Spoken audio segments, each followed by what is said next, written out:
नमस्कार साथियों, आज की सीरीज का हमारा पहला प्रश्न है। हाल ही में भारत में पहली बार हिम तेंदुए की जनसंख्या का आकलन किया गया है, जिसमें SPAI के अनुसार भारत में हिम तेंदुओं की अनुमानित संख्या कितनी है। तो साथियों, इस प्रश्न का सही उत्तर है तेंदुओं की संख्या है कुल 718। अगर हम राज्य के अनुसार बात करें तो सबसे ज़्यादा तेंदुए लद्दाख में, जिनकी संख्या 477, उसके बाद उत्तराखंड में 124, हिमाचल प्रदेश में 51, अरुणाचल प्रदेश में 36, सिक्किम में 21 और जम्मू और कश्मीर में 9 तेंदुए पाए गए हैं। जब हम बात करें साथियों, तो यह भारतीय वन्य जीव संस्था WII ने देश में पहली बार हिम तेंदुओं की गणना की है। जानकारी के लिए यह भी बता दूं कि अंतर्राष्ट्रीय हिम तेंदुआ दिवस प्रतिवर्ष 23 अक्टूबर को मनाया जाता है। चलिए बढ़ते हैं हमारे अगले प्रश्न की तरफ। हाल ही में एशियन क्रिकेट काउंसिल के चेयरमैन के रूप में किसे चुना गया है। तो साथियों, इस प्रश्न के उत्तर की बात करें तो एशियन क्रिकेट काउंसिल के चेयरमैन की बात करें तो BCCI के सेक्रेटरी जय शाह को तीसरी बार एशियन क्रिकेट काउंसिल के चेयरमैन के रूप में चुना गया है। जय शाह की फोटो आपके सामने प्रचलित है। चलिए बढ़ते हैं अगले प्रश्न की तरफ।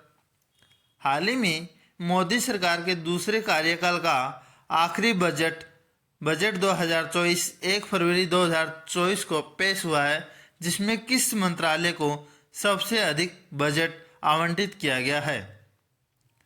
तो साथियों, हम सबसे अधिक बजट की बात करें तो रक्षा मंत्रालय को 6.1 लाख करोड़ रुपए का सबसे ज़्यादा बजट आवंटित हुआ है।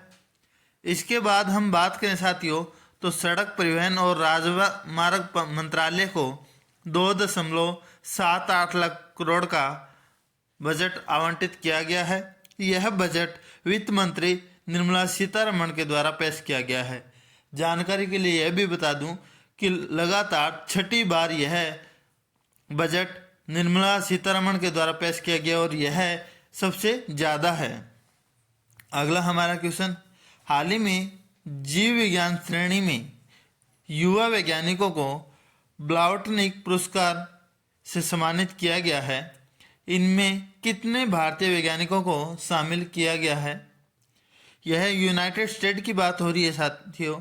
तो 3 युवा भारतीय वैज्ञानिक राहुल R नायर, मेहुर मलिक और तन्मय भारत को ब्लाउटनिक पुरस्कार से सम्मानित किया गया है। जब हम बात करें राहुल नायर को 2D सामग्रियों के आधार पर नवीन झिल्ली विकसित करने के लिए भौतिक विज्ञान और इंजीनियर श्रेणी में यह पुरस्कार मिला है। इसके बाद हम बात करें साथियों, तो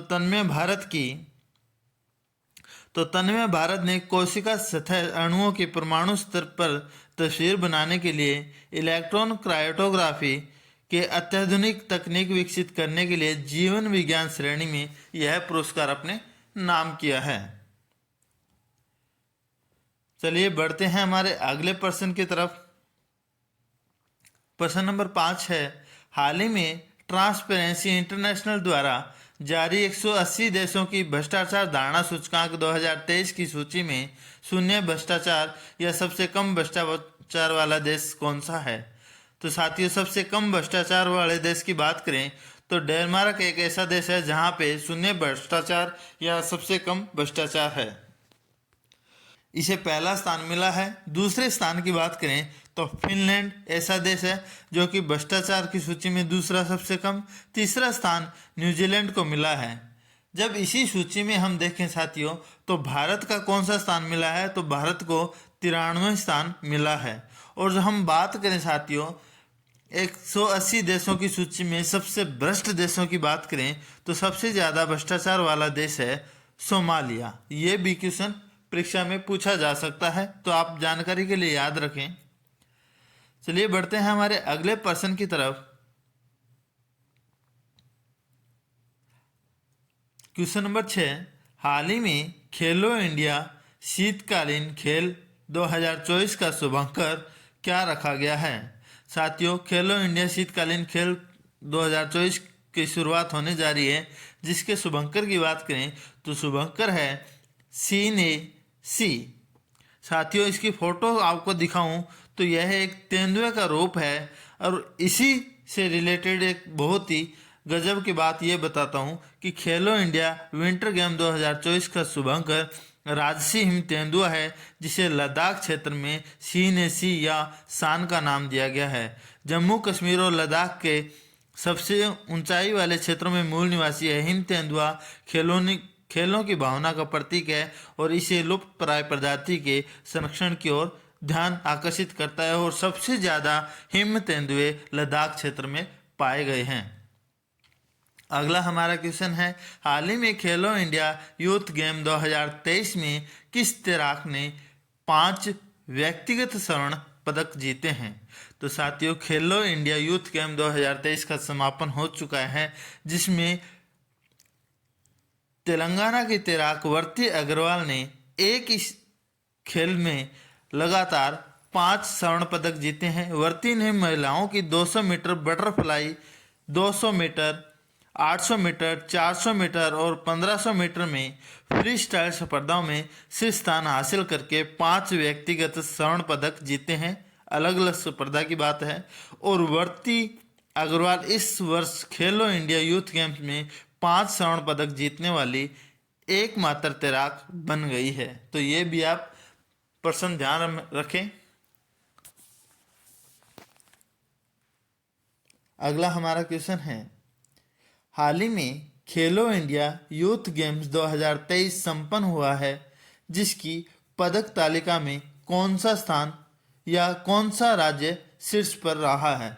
तो साथियों, खेलो इंडिया यूथ गेम का समापन में पदक तालिका में सबसे शीर्ष पर महाराष्ट्र राज्य रहा है, जिसने 57 स्वर्ण पदक, 48 रजत पदक और 53 कांस्य पदक के साथ कुल 158 पदक के साथ पहले स्थान पर बना हुआ है। इसी पदक तालिका की सूची में हम दूसरे स्थान की बात करें साथियों, दूसरे स्थान पे तमिलनाडु है। साथियों, छठे खेलो इंडिया यूथ गेम 2023 का आयोजन 19 से 31 जनवरी 2024 को तमिलनाडु में हुआ था, जिसमें तमिलनाडु के 5 शहर चेन्नई, मदुरई, त्रिची और कोयम्बटूर में किया गया था। तमिलनाडु दूसरे स्थान पे है, जिसमें 38 स्वर्ण पदक, 21 रजत पदक, 39 कांस्य पदक जीतकर 98 पदकों के साथ दूसरे स्थान पे बना था। अगला हमारा क्वेश्चन है, हाल ही में फर्स्ट क्लास क्रिकेट में सबसे तेज 13 शतक लगाने वाले बल्लेबाज कौन बने हैं? तो साथियों, फर्स्ट क्लास क्रिकेट की बात की जाए तो उसमें सबसे तेज 13 शतक लगाने वाले बल्लेबाज बने हैं तन्मय अग्रवाल। हम जानकारी के लिए कुछ और जाने साथियों, तो यह तन्मय अग्रवाल ने मात्र 147 गेंदों के मामले में प्रथम श्रेणी क्रिकेट के इतिहास में सबसे तेज 13 शतक लगाया है। इससे पहले यह रिकॉर्ड मार्को मराइस के नाम था, जिन्होंने 2017 में 191 गेंदों में 13 शतक जड़ा था। ये क्वेश्चन भी पूछा जा सकता है। अगला हमारा क्वेश्चन है साथियों, आज की सीरीज का अंतिम क्वेश्चन, हाल ही में पहला अंतर्राष्ट्रीय स्वच्छ ऊर्जा दिवस कब मनाया गया है? तो साथियों, पहला अंतर्राष्ट्रीय स्वच्छ ऊर्जा दिवस 26 जनवरी को मनाया गया है और इसे प्रतिवर्ष मनाने की जाने की घोषणा की गई है। तो आज की सीरीज के हमारे 10 प्रश्न हैं। अगर आपको मेरी यह वीडियो पसंद आए तो मेरी वीडियो को लाइक करें, शेयर करें और ज़्यादा से ज़्यादा शेयर करें। और अभी तक मेरा यूट्यूब चैनल सब्सक्राइब नहीं किया है तो मेरे यूट्यूब चैनल IT एक्सपर्ट को सब्सक्राइब करना ना भूलें। आज के लिए इतना ही साथियों, धन्यवाद।